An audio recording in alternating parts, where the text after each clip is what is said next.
बात करेंगे। Islamabad high court के 4 जजेस ने सुप्रीम कोर्ट में 27वीं आईनी तरमीम को चैलेंज किया। चैलेंज करने वाले जजेस में justice Mohsin Akhtar Kiyani, justice Babar Sattar, justice Saman Rifat Imtiaz और जस्टिस सरदार एजाज इसहाक खान शामिल हैं। लेकिन सुप्रीम कोर्ट की डायरी ब्रांच ने दरख्वास्त वसूल करने से इनकार करते हुए मौक़िफ़ इख्तियार किया कि ये सुप्रीम कोर्ट का दायरा इख्तियार नहीं बनता। जजेस को वफाकी आईनी अदालत से रुजू करना चाहिए। लेकिन सवाल तो ये है कि ये दरख्वास्त कॉन्स्टिट्यूशनल कोर्ट के क़याम और सुप्रीम कोर्ट के इख्तियारात में कमी के ख़िलाफ़ है, तो ये जजेस इस अदालत से कैसे रुजू करें जिसके ख़िलाफ़ वो दरख्वास्त दायर कर रहे हैं या जिसकी जुरिस्डिक्शन के हवाले से वो बात करना चाह रहे हैं। इससे पहले साबिक chief justice Jawad S Khawaja ने 27वीं आईनी तरमीम को सुप्रीम कोर्ट में और लाहौर हाई कोर्ट में भी इस तरमीम को चैलेंज किया। जो मामलात बन रहे हैं इसके बाद किस जानिब सिचुएशन जा रही है, इस पर कानूनी नुक्ता नज़र भी जानेंगे और उनके साथ साथ एहतशामुल हक साहब सीनियर एनालिस्ट पॉलिटिकली भी वो बताएंगे कि क्या मामला चल रहे हैं। उन्होंने हमें ज्वाइन किए। उनके साथ बैरिस्टर हारिस अजमत साहब ने, एडवोकेट हैं सुप्रीम कोर्ट के, उन्होंने भी हमें ज्वाइन किया। दोनों को वेलकम करते हैं प्रोग्राम में। एहतशाम साहब, आपसे मैं पहले जानना चाहूँगी कि जिस तरह हम कल भी बात कर रहे थे, अब तो ये जो प्ली दायर की गई है ये इस्लामाबाद हाई कोर्ट के 4 जजेस की जानिब से, अब 4 जजेस का जाना और फिर उनको ये कहा जाना कि जी अप्रोच आप फेडरल कॉन्स्टिट्यूशनल कोर्ट को करें, ये कितना, ये सूरत हाल को किस जानिब लेके जा रहा है? कल तक हम कह रहे थे कि शायद इस्तीफ़े अब वो साइलेंस मोड पे चले गए हैं। अब आप समझते हैं कि इसके बाद जब उनको लगेगा कि दरवाजे बंद हो रहे हैं, जो वो चाह रहे हैं उस तरह के मामलात नहीं बन रहे, उनको सुना नहीं जा रहा उनकी कंसर्न्स को, तो मज़ीद इस्तीफ़े भी आ रहे हैं या कुछ तहरीक वाला मामलात भी चलेंगे? अब देखिए, हम ना 2 चीज़ें बुनियादी तौर पे हुई हैं। एक तो आपने जो जिक्र किया कि 27वीं आईनी तरमीम को जिस तरह 4 इस्लामाबाद हाई कोर्ट के जजों ने चैलेंज किया था, उन्होंने एतराज़ लगा के वापस कर दिया। और ये भी आप सही कह रही हैं, ये साबिक चीफ जस्टिस जिनके ऊपर पिछले साल आपको 2 साल पहले जुर्माना भी हुआ था, सुप्रीम कोर्ट की तरफ से वापस ले लिया गया था कि आपने हमारा वक्त ज़ाया किया किसी और इशू के ऊपर। अब देखना ये कि एक तरफ तो सिंध हाई कोर्ट में भी हम ना 2 जो है ना पटिशन्स दायर की गई हैं और वो वहाँ पे नोटिस कर दिए गए हैं। 2 जो अपीलें आई हैं वहाँ पे इनके ख़िलाफ़ 27वीं आईनी तरमीम के ख़िलाफ़। और वहाँ पे तो अब देखते हैं क्या सूरत हाल बनती है। उन्होंने जिस तरह नोटिस किया है, इसका मतलब वहाँ पे तो उन्होंने एक किस्म का एक्सेप्ट कर लिया। वहाँ पे आर्गूमेंट देने पड़ेंगे कि वहाँ कहा गया कि ये तो बुनियादी हकूक़ के ख़िलाफ़ है। अब दूसरी बात यह कि जो इस्लामाबाद के जजेस हैं, हमने जो इन्होंने ये लाइन जो रूट पकड़ा था ना, उसमें अभी देखें सूरत हाल जो इतलात हैं, जो ख़बर है वो ये है कि ये फ़ैसला किया गया था कि ये 6 जज भी किसी स्टेज पे इस्तीफ़ा दे देंगे। 2 जज तो सुप्रीम कोर्ट के उन्होंने, आपने देखा मंसूर अली शाह ने, असर मिल्ला ने दिया हुआ, उसके बाद से खामोशी होगी। वो भी आपको बताता हूँ असल कहानी। वहाँ पे जो फुल कोर्ट रेफरेंस हुआ, मीटिंग बुलाई गई थी, वहाँ पे क्या हुआ था। देखिए, हम ना सूरत हाल है कि इन्होंने सारे ऑप्शन वे किए। इस्लामाबाद हाई कोर्ट के जजेस ने भी सोचा कि जी हम इस्तीफ़ा दे दें, लेकिन मसला यहाँ पे एक बड़ा आ गया कि कोई भी, शायद एक मोहसिन अख्तर कियानी के अलावा जिनके 5 साल हो चुके हैं, बाकियों की 5 साल से अभी सर्विस कम है। नतीजतन ये है कि अगर हम वो रिज़ाइन करते हैं ना तो फिर उनकी पेंशन और दूसरी मराहत जो उनको नहीं मिलेंगी। तो यार सोचने वाली बात है, वो ऐसा क्यों करेंगे। तो फॉर द टाइम बिंग इतला ये है कि वो खामोश हो गए कि जी किसी और अच्छे वक्त का इंतज़ार करते हैं, इस्तीफ़ा देना चाहिए नहीं देना चाहिए। वो साथ ये भी देख रहे हैं कि ये जो वकला की तहरीक है ये चलेगी नहीं चलेगी। अभी तक तो सब को मायूसी हुई है कि जी अभी तक तो कोई बात नहीं बनी, तो लिहाजा अभी तो फ़िलहाल ये मामला इनकी तरफ से रुक गया। दूसरी बात ये हमना कि जो फुल कोर्ट मीटिंग बुलाई गई थी याहिया अफरीदी की तरफ से, वैसे तो 23 मेंबर हैं, लेकिन आपने देखा कि 13 लोगों ने शिरकत की थी।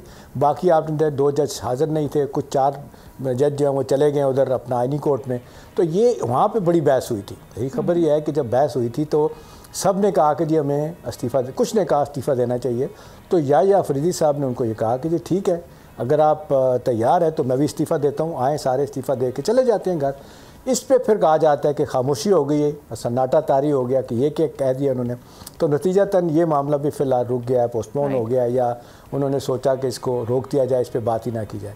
देखिए, हमने सूरत हाल जितनी तेज़ी के साथ बदल रही है, इंटरनली भी अंदर अजीब मामलात हो रहे हैं। आज की एक और बड़ी खबर भी है, सुप्रीम कोर्ट में बैरिस्टर गौर एक केस में पेश हुआ, आइनी केस, वो ये जो आपकी रेलवे की ज़मीनें हैं ना, वो जो उनको लीज़ किया जाता है, कुछ लोगों ने कब्ज़ा किया है, उन कंपनियों की तरफ से जिन वो पेश हुए हैं लीज़, जिन्होंने की कंपनियों की हुई थी, जिनको वो कैंसिल कर रहा है रेलवे, तो वो बैरिस्टर गौर उनकी तरफ से पेश हुए। तो पार्टी के अंदर इख्तलाफात वहाँ पर हुए।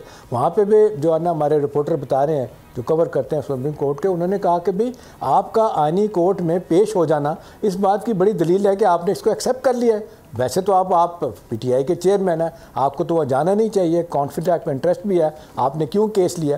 तो वहाँ पे सुनने खासी एम्बैरेसमेंट उनके लिए, और बाकी लोगों ने भी सोचा कि अब मामला किधर जाएगा। तो जनरली तो आमना सूरत हाल जिस तेज़ी के साथ जा रही है, पार्टी के अंदर जो बातें हो रही हैं, और कुछ और लोगों का भी ख्याल है कि ये शायद टाइमिंग ये नहीं है, सर्दी आ गई, लोग पहले नहीं निकले, अब किस तरह निकलेंगे, और लोग एक बात को जो है ना वो तमाम तर इख्तलाफात के या क्रिटिसिज्म हुकूमत के ख़िलाफ़ वो कहते हैं कि जी एक पार्लियामान एक जो है एक सुपीरियर एक अदारा है, इंडिपेंडेंट अदारा है, वहाँ पे जो वहाँ पे अमेंडमेंट्स आती हैं उनको कहीं चैलेंज नहीं किया जा सकता। 2/3 से मेजॉरिटी से किया गया, उसको चैलेंज नहीं करना चाहिए। फॉर द टाइम बीइंग वो कहते हैं कि मामला sukoon.com है। जी बिल्कुल ठीक। हारिस साहब, मैं आपकी जानिब आती हूँ। दो सवाल आते हैं, एक तो फेडरल कॉन्स्टिट्यूशनल कोर्ट के पास जाने का कहा गया, अप्रोच करने का, लेकिन उससे पहले जो कि हम देख रहे हैं कि जो पिटिशनर्स हैं they invoke original jurisdiction under article 184(3), लेकिन सोर्सेज ये बता रहे हैं कि आर्टिकल 184(3) इसको हज़फ कर दिया गया है। सो अगर इसको आइन से हज़फ कर लिया गया, ओमिट कर लिया गया, तो उसके बाद क्या सुप्रीम कोर्ट के जो फंडामेंटल राइट्स के लिए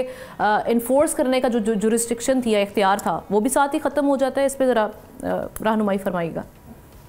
जी देखें, ये बार्स की, वकला की बड़ी और इवन के लिटिगेंट्स की बड़ी देर से ये डिमांड थी कि सुप्रीम कोर्ट जो एपेक्स कोर्ट होता है कंट्री का, उसको दो हिस्सों में डिवाइड कर दिया जाए।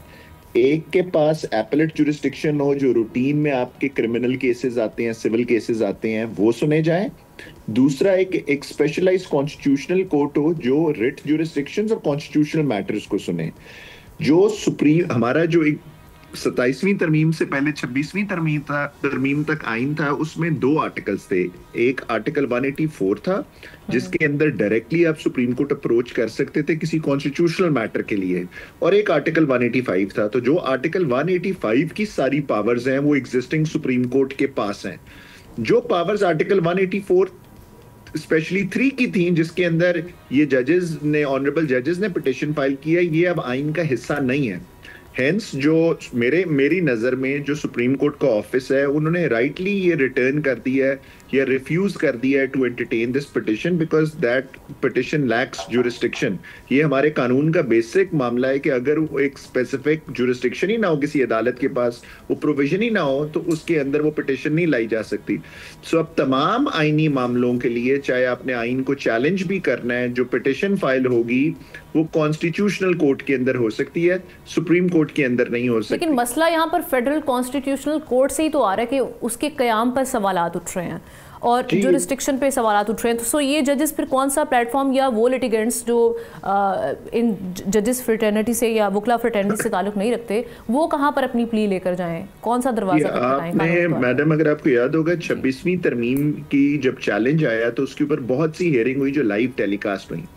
उसके अंदर जो बेंच बना हुआ था, अब जिस तरह अदालत बन गई है, 26वीं तरमीम तक एक कॉन्स्टिट्यूशनल बेंच होता था जो केस सुनता था सुप्रीम कोर्ट का ही, तो कहा जा रहा था जी फुल कोर्ट बनाए, सब जजेस सुने, सिर्फ कॉन्स्टिट्यूशनल बेंच नहीं सुनेगा।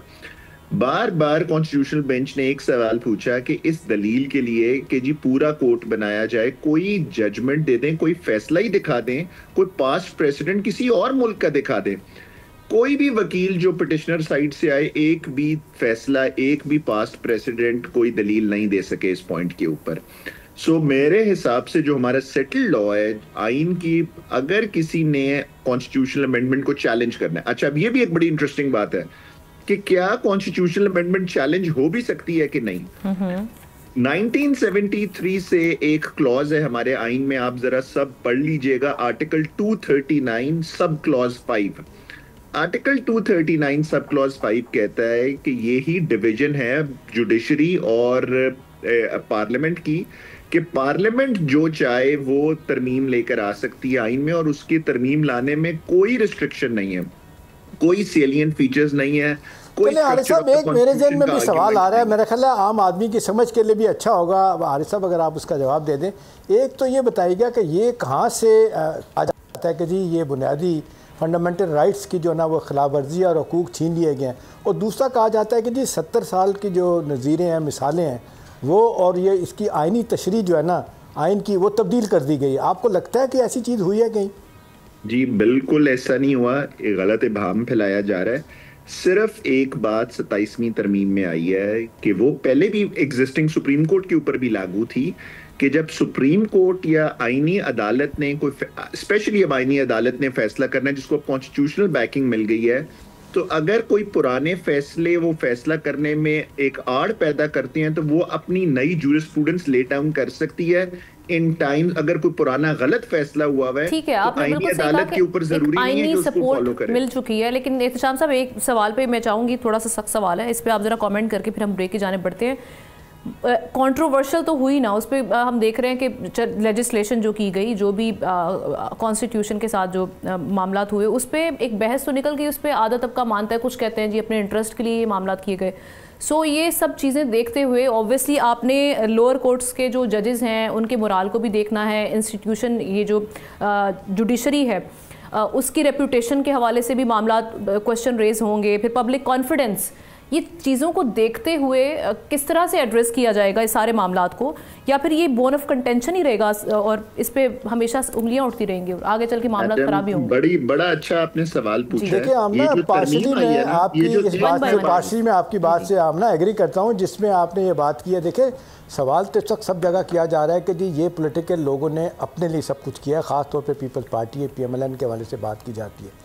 लेकिन आमना PTI के ज़माने में आपने देखा, आज ही रात को आपने देखा 52 अमेंडमेंट्स की गई थी, अपनी मर्जी की गई थी। तो ये सब दौर में हर जगह से होता है। ये जब से आपने देखा कि पाकिस्तान इतनी कंट्रोवर्शियल वैसे हिस्ट्री में नहीं हुई कि सारे जजेस आप सबको एक तरफ कह दें कि ये लाइक माइंडेड जजेस हैं, वाइस वर्सा भी हो सकता है ना सर। लोग हारिस साहब एक जवाब दे दूं, हारिस साहब एक जवाब दे दूं, हारिस साहब एक सॉरी जवाब दे दूं। देखिए हमने इस वक्त सूरत हाल ये है कि ये एक इल्ज़ाम तो आता है, आपको मुझे हुकूमतों को छोड़ दिया जाए तो ये ओनस बड़ी हद तक हमारी सुपीरियर जुडिशरी के जजिस का भी। आपने देखा है अरसे से हम देख रहे हैं डिवाइड है। पिछले दौर में भी 7 एक तरफ थे, 8 एक तरफ थे, फिर एक स्टेज आई 10 एक तरफ हो गए, 7 एक तरफ हो गए। तो ये सारी दुनिया इनको कहती रही, लोगों ने लिखा एडिटोरियल आया कि भी आप अपने घर को तो ठीक करें ना। तो वहाँ से मामलात ख़राब हुए और अब तक चलते आ रहे हैं। तो एक तो ये उनके पार्ट पे है, ये सब कुछ हो रहा। दूसरा ये मैं आपकी बात से एग्री करता हूँ कि ये पॉलिटिकल कंपल्शन है हुकूमतों की, ऐसा टाइम कर रहे होते हैं। लेकिन ये एंड ऑफ द डे जो हारिस साहब भी बात कह रहे हैं हम ना, देखो ना अब आपको अच्छा लगे ये कानूनी तरीका अडॉप्ट किया गया इस पे 2/3 के तहत। जी ठीक है जी। इसमें एक इम्पॉर्टेंट बात है, आपने भी जो जिक्र किया, कितने वकला हैं जिन्होंने कहा है कि जी जिनकी प्रैक्टिस चलती है और सुप्रीम कोर्ट के वकील हैं कि हम आईनी अदालत को बॉयकॉट करते हैं। आज भी जिस तरह भी आपने जिक्र किया, सबके सब अदालतों में अपेयर होते हैं। बाहर जाके अगर कोई दूसरी पार्टी से है तो सिर्फ बाहर जाके ऑब्जेक्ट करता है। आम आदमी का जब उनके पास भी मुकदमा आता है, किसी आम कंपनी का आता है, तो इन्हीं अदालतों से वो रिलीफ लेते हैं और रोज पेश होते हैं। तो ये जो आईनी अदालत है ये आम आदमी के लिए फायदे की बात हुई है। आम आदमी पहले इन अदालतों के अंदर फंसा रहता था। जब एक कॉन्स्टिट्यूशनल मैटर शुरू होता था तो उसका civil case, criminal case, bail का मैटर, लोग फांसी चढ़ जाते थे लोग, लेकिन उनका केस नहीं सुना जाता था। तो आम आदमी का फायदा हुआ है और ये तमाम प्रोफेशनल वकीलों को इस बात का पता है कि आम आदमी का फायदा हुआ है। इस वजह से जो वकला दूसरी पॉलिटिकल पार्टीज के भी हैं जो इस आईनी साहब देखे ना, दूसरा इसका पहलू तो ये भी है ना कि 70 ममालिक में आईनी अदालतें हैं और ये तीनों बड़ी पार्टियों ने एंडोर्स किया हुआ है, PTI ने, पीपल्स पार्टी ने, PMLN ने, कि ये आईनी अदालत बननी चाहिए। बिल्कुल दुनिया के अंदर इस तरह के प्लान्स जब आए हैं तो उसमें आने वाले वक्तों में पता चलेगा कि जो आईनी अदालत है जो इसका एक पेश किया जाता है कि भाई जी आवाम के लिए ये बनाई गई है और मामला जो है जो बर्डन हम देखते हैं केसेस का वो उसको ओवरकम किया जा सकेगा। Thank you so much barrister Haris Azmat साहब for being with us. Subscribe करें और बेल दबाएं ताकि कोई खबर रह न जाए।